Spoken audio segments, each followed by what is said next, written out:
Dear students, ये part first के first question paper के अंतर्गत हम लोग आपके पाठ्यक्रम के अनुसार द्वितीय खंड का अंतिम अध्याय देख रहे थे, जो कि सामाजिक प्रक्रियाओं का अध्याय है।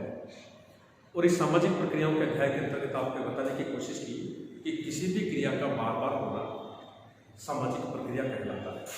कोई भी क्रिया जब बार बार होती है, निरंतर रूप से होती है, तो वो आगे जाकर सामाजिक प्रक्रिया का रूप धारण कर लेती है।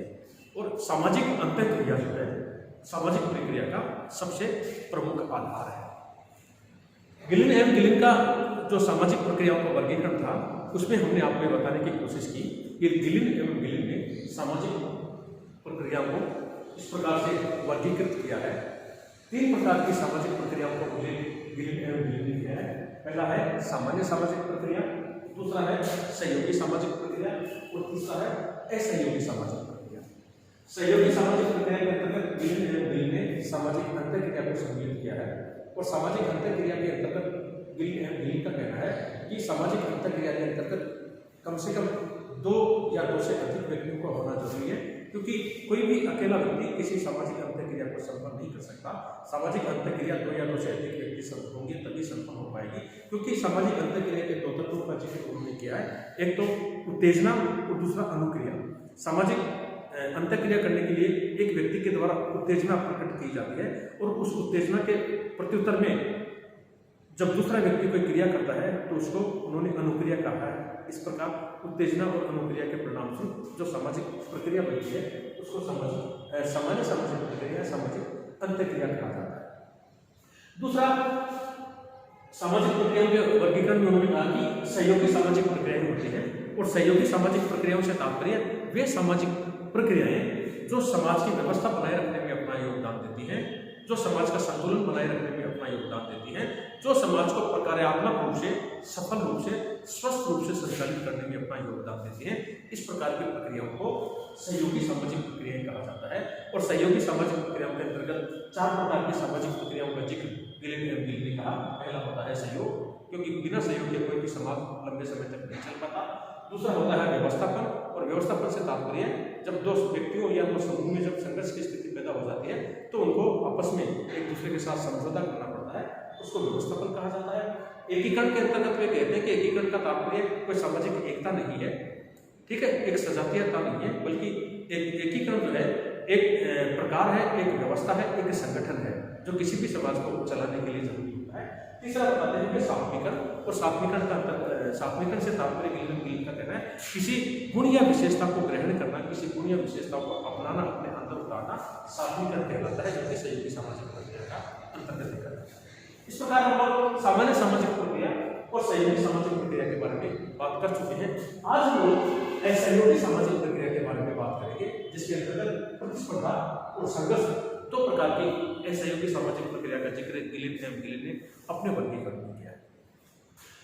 सबसे पहले तो असहयोगी सामाजिक प्रक्रिया को परिभाषित करने की कोशिश करें। और असहयोगी या असंगठनात्मक या विघटनात्मक सामाजिक प्रक्रिया डिसएसोसिएटिव सोशल प्रोसेस इसको कहा जाता है। और असहयोगी सामाजिक प्रक्रिया से तात्पर्य है कि ये असहयोगी सामाजिक प्रक्रिया का मतलब है जो समाज की व्यवस्था बनाए रखने में सहयोग प्रदान नहीं करती है, जो समाज की व्यवस्था को सफल रूप से संचालित करने में सहयोग प्रदान नहीं करती है, बल्कि समाज की व्यवस्था में बनाए रखने में बाधा पैदा करती है, समाज के विकास में रोड़ा हट जाती है, या यूं कहो कि समाज की व्यवस्था को विघटित करने में, समाज की व्यवस्था को तोड़ने में जो प्रक्रियाएं योगदान देती हैं उनको असहयोगी सामाजिक प्रक्रियाएं कहा जाता है। ठीक है, जब समाज में व्याधिकीय तत्व बढ़ जाते हैं, अगर हम दुर्खिम की बात करें तो दुर्खिम ने 2 प्रकार के तत्वों का जिक्र किया था, एक तो सामान्य सामाजिक तथ्य है और एक व्याधिकीय सामाजिक तथ्य है। तो यहाँ पर गिलिन एवं गिलिन की जो असहयोगी सामाजिक प्रक्रिया है एक प्रकार से व्याधिकीय सामाजिक तथ्य है। और इसका मतलब ये कि इस प्रकार की असहयोगी सामाजिक प्रक्रिया जब किसी समाज में सामान्य सामाजिक प्रक्रियाओं से या सहयोगी सामाजिक प्रक्रियाओं से ज्यादा हो जाएगी तो वो समाज ज्यादा लंबे समय तक संतुलित रूप से स्वस्थ रूप से नहीं चल पाएगा, वो समाज विघटित हो जाएगा, वो समाज पतन की ओर अग्रसर हो जाएगा। तो सहयोगी सामाजिक प्रक्रिया का मतलब वे सामाजिक प्रक्रियाएं जो समाज के विकास में बाधा करती हैं, जो समाज के विकास को तोड़ती हैं, जो समाज में रुग्णता पैदा करती है, रोग पैदा करती है, व्याधि पैदा करती है, ठीक है, जो समाज को तोड़ने में अपना योगदान देती हैं, उसको असहयोगी सामाजिक प्रक्रिया कहा जाता है। जिसके अंतर्गत दो प्रकार होते हैं, एक प्रतिस्पर्धा होती है और एक संघर्ष होता है।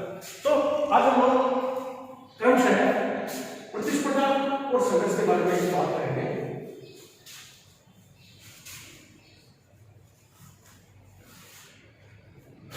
गिलिन का कहना है कि असहयोगी प्रक्रियाएं विघटन को जन्म देती हैं, इसमें समाज में संगठन के स्थान पर विघटन पैदा होता है। ठीक है, और जो सबसे पहली जो असहयोगी या विघटनात्मक सामाजिक क्रिया है, डिसएसोसिएटिव सोशल प्रोसेस है, वो है प्रतिस्पर्धा।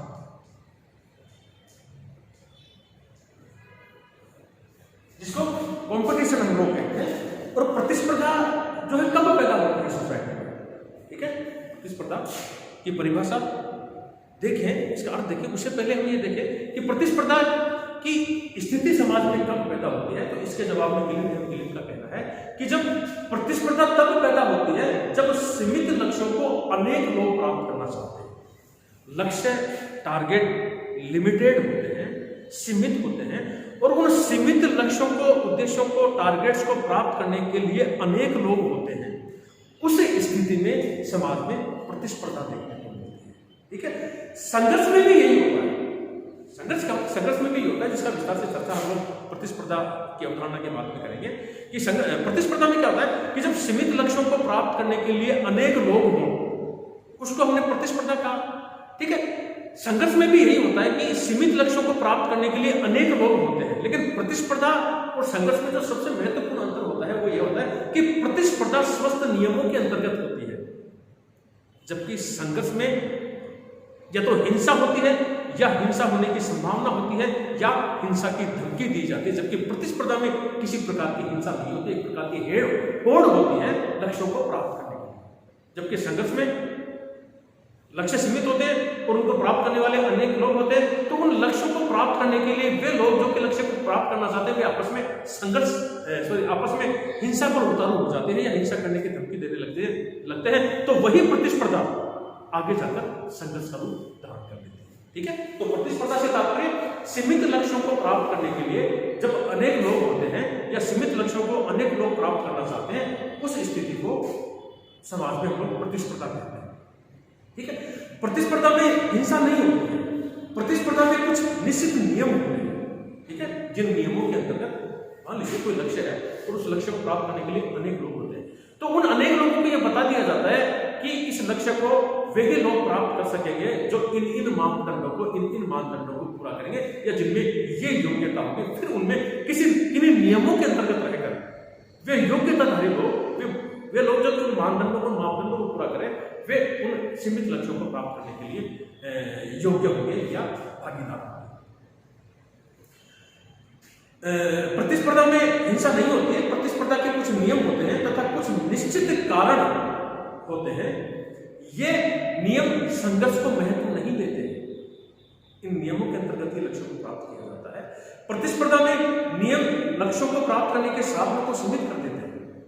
ठीक है, प्रतिस्पर्धा में जो नियम है लक्ष्यों को प्राप्त करने के लिए, वे जो नियम है वे नियम प्रतिस्पर्धा के अंतर्गत वो प्रतिस्पर्धा में नियम जो है लक्ष्यों को प्राप्त करने के साधनों को सीमित कर देते हैं। इन नियमों का उल्लंघन करने पर प्रतिस्पर्धा ही संघर्ष का रूप धारण कर देती है। ठीक है, जबकि एक उदाहरण के माध्यम से आपको बताएं कि विद्यार्थियों की दौड़ करवाई जाए और 10 विद्यार्थियों को दौड़ाया जाए। ठीक है, मान लीजिए कि उनको 500 मीटर की दौड़ की प्रतिस्पर्धा उनसे करवाई जाती है, तो दौड़ के कुछ नियमों के अंतर्गत वो दौड़ होती है। ठीक है, जो विद्यार्थी सबके आगे पहुंच जाएगा वो फर्स्ट घोषित कर दिया जाएगा, रनर। ठीक है, विनर, और जो दूसरे स्थान पर बाद में पहुंचेगा वो जो है रनर हो जाएगा, विजेता हो उपविजेता। ये हुई प्रतिस्पर्धा। यह कहें कि कुछ विज्ञापन आते हैं नौकरी से संबंधित कि मान लीजिए शिक्षकों की भर्ती है, 500 शिक्षकों की भर्ती की जाएगी और 500 शिक्षकों के पद निकले हैं कर्मचारी चयन आयोग से या लोक सेवा आयोग से कि 500 शिक्षकों के पदों पर भर्ती हो रही है। अब उन 500 शिक्षकों को प्राप्त करने के लिए मान लीजिए 50,000 लोग हैं, तो लक्ष्य तो सीमित है, पद तो 500 ही है और उनको प्राप्त करने वाले 50,000 लोग हैं। तो कर्मचारी चयन आयोग या कर्मचारी चयन बोर्ड क्या करेगा कैसे निर्धारित करें कि वो कौन लोग होंगे जो उन 500 पदों को प्राप्त करेंगे? तो क्या होता है कि उनकी एक लिखित परीक्षा करवा दी जाती है।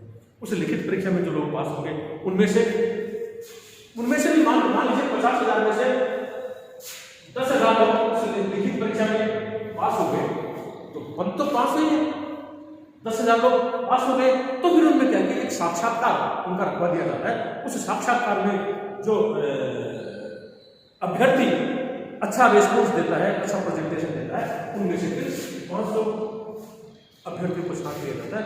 वे 500 अभ्यर्थी है उन शिक्षक के पद के दावेदार होंगे, वो 500 व्यक्ति शिक्षक बनेंगे। तो इस प्रकार से प्रतिस्पर्धा में कुछ नियम होते हैं। ये नियम प्रतिस्पर्धा को जो है, ये जो नियम है ये उन पदों को, सीमित लक्ष्यों को प्राप्त करने के लिए उनके साधनों को जो सीमित कर देते हैं। तो इस प्रकार से प्रतिस्पर्धा एक कुछ नियमों के अंतर्गत होती है। और प्रतिस्पर्धा की प्रकृति जो है काफी परिवर्तनशील है, ठीक है। इसमें सफलता भी मिल सकती है, महत्वाकांक्षा का भी विकास हो सकता है, इसमें सफलता भी प्राप्त हो सकती है, तथा प्रतिस्पर्धा करने वालों में तनाव और संघर्ष भी हो सकता है। ये इसकी मूल प्रवृत्ति है प्रतिस्पर्धा की। एक बात। दूसरी बात, प्रतिस्पर्धा में जो है, प्रतिस्पर्धा करने वालों में सामान्यतः सीधा संपर्क पाया जाता है। उनको पता होता है कि कितने लोग सीधा संपर्क पाया जाता है, किंतु यह आवश्यक नहीं है, हमेशा ही सीधा संपर्क हो, यह जरूरी नहीं है। अधिकांशतः प्रतिस्पर्धा में अवैयक्तिक संबंध होते हैं, इंडिविजुअल रिलेशन नहीं होते, व्यक्तिगत संबंध नहीं होते, बल्कि अवैयक्तिक संबंध होते हैं, न कि संघर्ष की तरह वैयक्तिक। जबकि संघर्ष से पता होता है कि इन लोगों के मध्य संघर्ष होने वाला है। जब लक्ष्यों की अहिंसात्मक साधनों द्वारा प्राप्त किया जाए, जब लक्ष्यों को अहिंसात्मक साधनों द्वारा प्राप्त किया जाए, तो उसे हम प्रतिस्पर्धा कहते हैं, कॉम्पिटिशन कहते हैं। एक बात। दूसरी बात, प्रतिस्पर्धा में जो तीसरा पक्ष है उसका बड़ा महत्व होता है, ठीक है। प्रतिस्पर्धा में तीसरा पक्ष बड़ा महत्वपूर्ण होता है। कैसे? जैसे बात है कि हम लोग बाजार में जाते हैं, तो बाजार में जो ठेले वाले होते हैं वो आवाज लगाते हैं कि केले 20 रुपए किलो, केले 20 रुपए किलो। मान लीजिए पास में दो ठेले वाले हैं, केले के दुकानदार को आवाज लगा केले 20 रुपए किलो, केले 20 रुपए किलो। अब एक ग्राहक आता है, तो ग्राहक यहाँ पर तीसरा पक्ष है। अब एक दुकानदार में कहता है केले 18 रुपए किलो, केले 18 रुपए किलो, जबकि दूसरा कह रहा था केले 20 रुपए किलो। दूसरा भी कहता है कि केला 18 रुपए किलो, केला 18 रुपए किलो। वो पहले वाला कहता है कि केला 15 रुपए किलो, केला 15 रुपए किलो। तो उसमें तीसरा पक्ष कौन है? ग्राहक। वो 15 रुपए वाले केले खरीदेगा, ठीक है। तो वो जो तीसरा पक्ष उस प्रतिस्पर्धा को निर्धारित करता है, ठीक है। तो प्रतिस्पर्धा में तीसरे पक्ष का बड़ा महत्वपूर्ण होता है। और प्रतिस्पर्धा विभिन्न नियमों के अंतर्गत होती है। प्रतिस्पर्धा में हिंसा का सहारा नहीं लिया जाता है। प्रतिस्पर्धा की एक और महत्वपूर्ण विशेषता यह है कि इसमें तीसरा पक्ष, जैसा कि हमने बताया कि दो दुकानदारों जो कि आपस में प्रतिस्पर्धी हैं, उनमें जो ग्राहक है वो तीसरा पक्ष है। तो तीसरे पक्ष की बड़ी महत्वपूर्ण भूमिका होती है। यह प्रतिस्पर्धा की सबसे महत्वपूर्ण खासियत है। प्रतिस्पर्धा के प्रकारों की जहां तक बात करें, प्रतिस्पर्धा के दो प्रकार हो सकते हैं। एक तो प्रतिस्पर्धा वैयक्तिक होती है, इंडिविजुअल,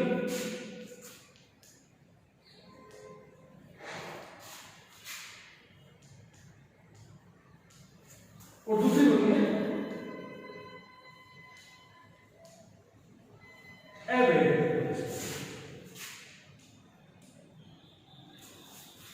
ठीक है।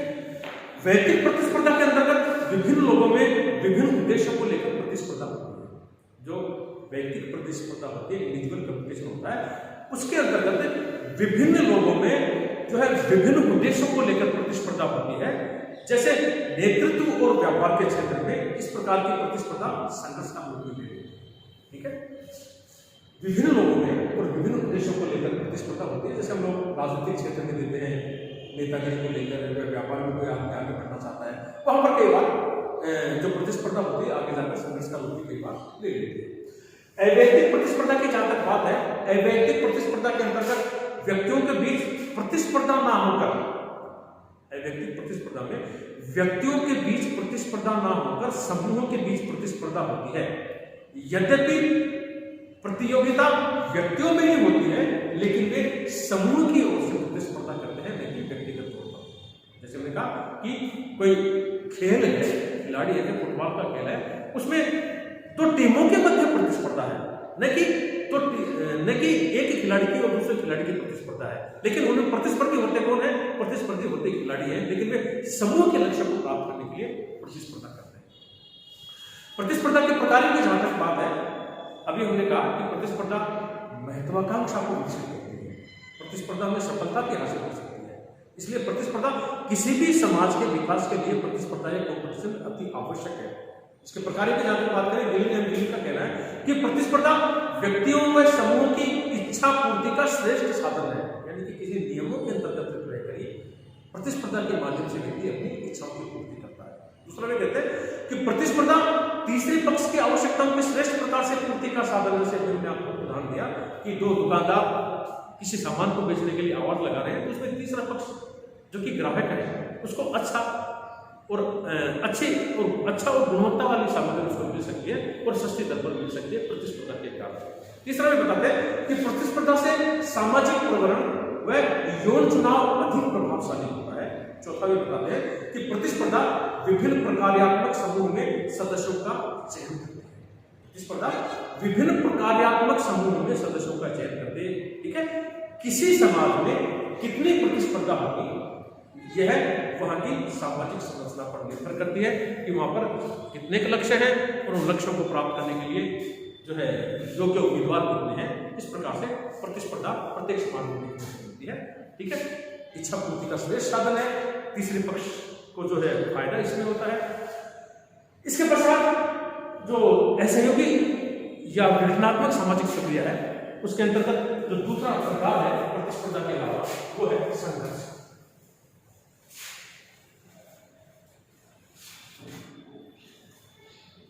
सहयोगी सामाजिक प्रक्रिया का जो दूसरा प्रकार है वो है संघर्ष, कॉन्फ्लिक्ट या स्ट्रगल जिसको हम लोग कहते हैं। संघर्ष के अंतर्गत हमने आपको बताया कि संघर्ष में भी क्या होता है कि सीमित लक्ष्यों को प्राप्त करने के लिए जब अधिक या सीमित लक्ष्यों को प्राप्त करने के लिए बहुत अधिक लोग हों तो उन लोगों में लक्ष्यों को प्राप्त करने के दौरान अगर हिंसा का सहारा लिया जाता है या हिंसा करने की धमकी दी जाती है तो वो वहां पर प्रतिस्पर्धा ना होकर वो वहां पर संघर्ष का उदाहरण कर लेते हैं। जैसा कि आपको प्रतिस्पर्धा के उदाहरण में बताया गया कि प्रतिस्पर्धा में कुछ नियम होते हैं, नियमों के अंतर्गत रहकर व्यक्ति अपने लक्ष्य को अर्जित करना चाहता है। ठीक है, लक्ष्य सीमित होते हैं, उसको प्राप्त करने वाले अनेक लोग होते हैं। संघर्ष में भी यही होता है कि सीमित लक्ष्य होते हैं और सीमित लक्ष्य को प्राप्त करने के लिए अनेक लोग होते हैं, लेकिन प्रतिस्पर्धा में किन्हीं नियमों के अंतर्गत रहकर सीमित लक्ष्यों को प्राप्त किया जाता है। जबकि संघर्ष में निश्चित लक्ष्यों को प्राप्त करने के लिए जो अनेक लोग हैं वे अनेक लोग आपस में या तो हिंसा करते हैं या हिंसा करने की धमकी देते हैं, तो वे यहाँ पर प्रतिस्पर्धा ना होकर वह प्रतिस्पर्धा संघर्ष में परिवर्तित हो जाती है, संघर्ष में रूपांतरित हो जाती है। ठीक है, एक और जहां पर हमको समाज में सहयोग देखने को मिलता है, क्योंकि सहयोग के बिना समाज चल नहीं पाता, वहीं पर समाज में हमको प्रतिस्पर्धा और संघर्ष भी देखने को मिलता है। ठीक है, जैसे सहयोग देखा जाता है समाज में, वैसे ही समाज में हमको संघर्ष भी देखने को मिलता है। जब व्यक्तियों में सहयोग नहीं होता, कहते हैं कि जब व्यक्तियों में सहयोग नहीं होता या जब वे एक दूसरे के प्रति तटस्थ नहीं रहते तब संघर्ष की स्थिति देखने को मिलती है। संघर्ष समाज में स्वाभाविक नहीं है। आप लोग जब थर्ड ईयर में आएंगे तो कार्ल मार्क्स के बारे में बात करेंगे हम। वहां पर कार्ल मार्क्स का जो वर्ग संघर्ष का सिद्धांत है, जहां पर हम लोग यहाँ पर ये देखा कि गिलिन कहते हैं कि सहयोग समाज में जरूरी है। वहां पर कार्ल मार्क्स कहते हैं कि कोई भी समाज ऐसा नहीं है जिस समाज में संघर्ष देखने को नहीं मिलता। संघर्ष के बिना समाज प्रगति नहीं कर सकता, विकास नहीं कर सकता। प्रत्येक समाज में संघर्ष होता रहता है। संघर्ष समाज में अस्वाभाविक नहीं है, प्रत्येक समाज में संघर्ष देखने को मिलता है। ये कार्ल मार्क्स के विचार है, क्योंकि कार्ल मार्क्स कहते हैं कि जब किसी समाज में संघर्ष नहीं होगा तो वो समाज आगे नहीं बढ़ पाएगा। संघर्ष समाज के लिए अति आवश्यक है। प्रत्येक समाज में क्रांति होती है, क्रांति के परिणाम स्वरूप ही समाज एक नई स्थिति को प्राप्त करता है। ये कार्ल मार्क्स के विचार है। तो हम यहाँ पर देखते हैं कि संघर्ष जो है किसी समाज में अस्वाभाविक नहीं है। जब सीमित लक्ष्य को अनेक लोग प्राप्त करना चाहते हैं, जब सीमित लक्ष्य को अनेक लोग प्राप्त करना चाहते हैं तो उसकी परिणति कभी कभी संघर्ष के रूप में होती है। ठीक है, सीमित लक्ष्य को अनेक लोग प्राप्त करना चाहते हैं तो उनका परिणाम कई बार हमको संघर्ष के रूप में देखने को मिलता है। व्यक्ति अपने उद्देश्य को पाने के लिए दूसरों को हिंसा के द्वारा हानि पहुंचाने को तैयार हो जाता है, क्योंकि वो चाहता है कि मुझे अपना लक्ष्य प्राप्त हुआ। गिलिन एवं गिलिन का कहना है कि संघर्ष वह सामाजिक प्रक्रिया है जिससे व्यक्ति या समूह अपने उद्देश्य को प्राप्त करने हेतु विरोधी के लिए सीधी हिंसा या हिंसा की धमकी का उपयोग करते हैं। हमने आपको कहा कि सीमित लक्ष्य को प्राप्त करने के लिए जब अनेक लोग होते हैं या अनेक लोग होते हैं तो वे तो या तो अपने लक्ष्य को प्राप्त करने के लिए आपस में सीधी हिंसा करेंगे, ठीक है। वहां पर प्रतिस्पर्धा के अंतर्गत आपको बताया था कि वैयक्तिक संबंध नहीं होते हैं, ठीक है, सॉरी, प्रतिस्पर्धा में अवैयक्तिक संबंध होते हैं, जबकि संघर्ष वैयक्तिक होता है, संघर्ष आमने सामने होता है, ठीक है। इसमें सीमित लक्ष्यों को प्राप्त करने के लोग या तो सीधी हिंसा पर उतर हो जाते हैं या उनको हिंसा करने की धमकी देते हैं। ये लक्ष्य मुझे अर्जित करना है, अगर मैं अर्जित नहीं कर सका तो मैं तुमको बाद में देख लूंगा, ठीक है। या तो सीधी हिंसा होती है या हिंसा करने की धमकी दी जाती है लोगों के द्वारा अपने लक्ष्य को प्राप्त करने की। संघर्ष के स्वरूप की जहां तक बात है, गिलिन कहते हैं कि संघर्ष के दो स्वरूप देखने को मिलते हैं, एक अनेक स्वरूप देखने को मिलते हैं। एक व्यक्तिगत संघर्ष होता है, जब संघर्षशील व्यक्तियों में व्यक्तिगत रूप से घृणा हो जाती है, एक दूसरे से दुश्मनी हो जाती है, ठीक है। और एक व्यक्ति दूसरे के हितों को नुकसान पहुंचाना चाहता है, शारीरिक हानि पहुंचाना चाहता है, शारीरिक हानि पहुंचाने को तैयार हो जाता है, शारीरिक हानि पहुंचा देता है। इस प्रकार के संघर्ष को व्यक्तिगत संघर्ष कहा जाता है। एक प्रजातीय संघर्ष होते हैं, ठीक है, जो विभिन्न प्रजातियों में जब हिंसा होती है उसको प्रजातीय संघर्ष कहा जाता है। एक वर्ग संघर्ष होता है जिसका जिक्र अभी हमने आपको बताया, कार्ल मार्क्स वर्ग संघर्ष का जिक्र करते हैं, जिसमें कहते हैं दो भिन्न स्वार्थी वर्गों में होने वाला संघर्ष वर्ग संघर्ष कहा जाता है, कहलाता है। एक शोषक वर्ग होता है, एक शोषित वर्ग होता है। तो जिस वर्ग का शोषण हो रहा है वे अपने शोषण के विरुद्ध आवाज उठाता है, उनमें एक वर्ग चेतना जागृत हो जाती है और उनका वर्ग बन जाता है, वे संगठित हो जाते हैं और शोषक वर्ग के खिलाफ वर्ग संघर्ष के लिए तैयार हो जाता है। इसको कार्ल मार्क्स वर्ग संघर्ष की स्थिति कहे जाते हैं। तो दो भिन्न स्वार्थ के लोग, भिन्न स्वार्थ के वर्गों में जब संघर्ष होता है उसको हम लोग यहाँ पर वर्ग संघर्ष कहते हैं, ठीक है। राजनीतिक संघर्ष देखने को मिलता है, तो राजनीतिक संघर्ष को दो भागों में बांटा है गिलिन एवं गिलिन। एक अंतर्देशीय संघर्ष, राजनीतिक जो संघर्ष है उसके दो प्रकार बताए हैं गिलिन एवं गिलिन। एक होता है अंतर्देशीय संघर्ष, अंतर्देशीय राजनीतिक संघर्ष, और दूसरा है अंतर्देशीय राजनीतिक संघर्ष।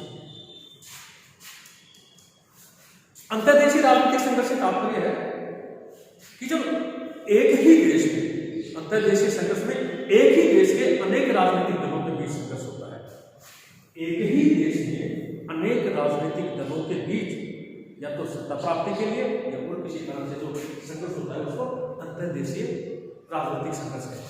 जबकि अंतर्देशीय संघर्ष में एक से अधिक देश होते हैं, दो भिन्न देशों के मध्य जब युद्ध होता है या कुछ भी प्राप्ति के लिए सीमा को लेकर जब संघर्ष की स्थिति पैदा हो जाती है उसको अंतर्देशीय राजनीतिक संघर्ष है। ये संघर्ष के स्वरूप थे गिलिन एवं गिलिन के अनुसार। संघर्ष के कारणों की जहां तक हम लोग बात करते हैं तो संघर्ष के कारण विभिन्न समाजों में, विभिन्न देशों में अलग अलग हो सकते हैं। जैसे हम कहें कि व्यक्तिगत भिन्नताएं व्यक्तिगत संघर्ष को जन्म देती हैं, सांस्कृतिक भिन्नताएं, सांस्कृतिक भिन्नताओं के आधार पर भी विभिन्न लोगों में, विभिन्न लोगों के समूह में संघर्ष होता है। परस्पर विरोधी स्वार्थ जो है, जैसे कि वर्ग संघर्ष की बात की ना कि विरोधी स्वार्थ वाले वर्गों में संघर्ष होता है, उसको हमने वर्ग संघर्ष कह दिया। तो विरोधी स्वार्थों के लिए जो संघर्ष होता है वो एक कारण हो सकता है, ठीक है। सामाजिक परिवर्तन के परिणाम स्वरूप कई बार सामाजिक परिवर्तन के परिणाम स्वरूप कई बार संघर्ष देखने को मिलता है कि एक समाज का हिस्सा जब उस सामाजिक परिवर्तन के अंतर्गत अपना समायोजन नहीं कर पाता तो वो संघर्ष के लिए तैयार हो जाता है, उसको लोग सामाजिक परिवर्तन के संघर्ष के अंतर्गत सम्मिलित करते हैं। संघर्ष के परिणामों की जहां तक बात है, कार्ल मार्क्स ये मानते हैं, कार्ल मार्क्स की अगर हम बात करें तो कार्ल मार्क्स संघर्ष को जो है समाज के लिए अवश्यंभावी मानते हैं, उसको अस्वाभाविक नहीं मानते, स्वाभाविक मानते हैं। क्योंकि कार्ल मार्क्स का कहना है कि समाज, कोई भी समाज हो, पहली बात तो इतिहास उठाकर देख लीजिए, कार्ल मार्क्स का कहना है कि अब तक के जितने भी इतिहास में जितने भी समाज रहे उन सभी समाजों में संघर्ष होता रहा है। ऐसा कोई भी समाज नहीं जिसमें संघर्ष नहीं हुआ हो, ठीक है। तो विभिन्न स्वार्थ वाले समाज के हिस्सों में संघर्ष होता है, संघर्ष के परिणाम स्वरूप एक नया समाज आता है और जो नया समाज होता है वो पहले वाले समाज से बेहतर समाज की स्थिति में होता है। वर्तमान समाज की जो बात करते हैं वे पूंजीवादी समाज की, तो कहते हैं इस पूंजीवादी समाज में भी संघर्ष के बीज व्याप्त है, इसमें भी एक दिन संघर्ष होगा और एक नया समाजवादी समाज या आदर्शवादी समाज होगा जिसमें कोई जाति कोई वर्ग नहीं होगा, सब लोग समान होंगे, सबको अपनी आवश्यकता के अनुसार योग्यता के अनुसार काम मिलेगा और भरण पोषण उनको आपूर्ति होगी। यहाँ पर हम लोग संघर्ष के परिणामों की बात करें तो संघर्ष का परिणाम समूह की एकता को चुनौती है, ठीक है। संघर्ष के परिणाम स्वरूप समाज विघटित हो जाते हैं तो उसकी एकता बनाए रखना बड़ा कठिन हो जाता है। व्यक्तित्व व प्रभाव जनधन को क्षति होती है संघर्ष के परिणाम स्वरूप। व्यवस्थापन अधीनस्था और स्वामित्व हमको देखने को मिलता है। समूह की एकता कई बार दृढ़ भी हो जाती है संघर्ष के परिणाम स्वरूप और उसके प्रतिकूल प्रभाव भी हमको देखने को मिलते हैं। तो ये गिलिन एवं गिलिन के विचार थे संघर्ष और प्रतिस्पर्धा के बारे में, जिसको हमने सहयोगी सामाजिक प्रक्रियाओं के अंतर्गत शामिल किया है। एक बार पुनः बता दें, गिलिन एवं गिलिन सामाजिक प्रक्रियाओं का वर्गीकरण इस प्रकार से करते हैं। 3 प्रकार की सामाजिक प्रक्रियाओं का जिक्र उन्होंने किया है। एक तो सामान्य सामाजिक प्रक्रिया, इस सामान्य सामाजिक प्रक्रिया में उन्होंने सामाजिक अंतःक्रिया को सम्मिलित किया है, ठीक है। किसी क्रिया का निरंतर रूप से होना ही गिलिन एवं गिलिन सामाजिक प्रक्रिया मानते हैं, ठीक है। और अंतःक्रिया के परिणाम स्वरूप विभिन्न सामाजिक प्रक्रियाओं का जन्म होता है। दूसरा भी बताते हैं कि सहयोगी सामाजिक प्रक्रियाएं होती है। सहयोगी सामाजिक प्रक्रियाओं से तात्पर्य समाज की एकता को बनाए रखने के लिए, समाज की व्यवस्था बनाए रखने के लिए, समाज का संतुलन बनाए रखने के लिए जो प्रक्रियाएं समाज में होती हैं उनको सहयोगी सामाजिक प्रक्रिया कहा जाता है। और सहयोगी सामाजिक प्रक्रियाओं के अंदर उन्होंने सहयोग, व्यवस्थापन, एकीकरण और साधनीकरण को रखा है। तीसरा असहयोगी सामाजिक प्रक्रियाएं। असहयोगी सामाजिक प्रक्रियाओं का मतलब वे सामाजिक प्रक्रियाएं जो समाज के टुकड़े करती है, समाज को विघटित करती है, समाज के विकास में बाधा पैदा करते हैं, व्यवधान पैदा करती है, उस प्रकार की सामाजिक प्रक्रियाओं को असहयोगी सामाजिक प्रक्रिया कहा जाता है। असहयोगी सामाजिक प्रक्रियाओं ने प्रतिस्पर्धा और संघर्ष को शामिल किया है। तो ये सामाजिक प्रक्रियाओं का एक बड़ा महत्वपूर्ण अध्याय था। इसी के साथ आपके प्रथम प्रश्न पत्र का आपके पाठ्यक्रम के अनुसार इस अध्याय के समापन के साथ ही 2 इकाइयां आपकी समाप्त हो चुकी है। अगले क्लास में हम लोग आपके तीसरी इकाई के जो विभिन्न अवधारणाएं हैं, जो विभिन्न सिद्धांत है, जिसमें हम लोग सामाजिक परिवर्तन का सिद्धांत देखेंगे, सामाजिक स्तरीकरण का सिद्धांत देखेंगे, सामाजिक का सिद्धांत देखेंगे, विभिन्न प्रकार के सिद्धांतों का जिक्र हम लोग करेंगे। तो आज के लिए इतना ही काफी है। Thank you.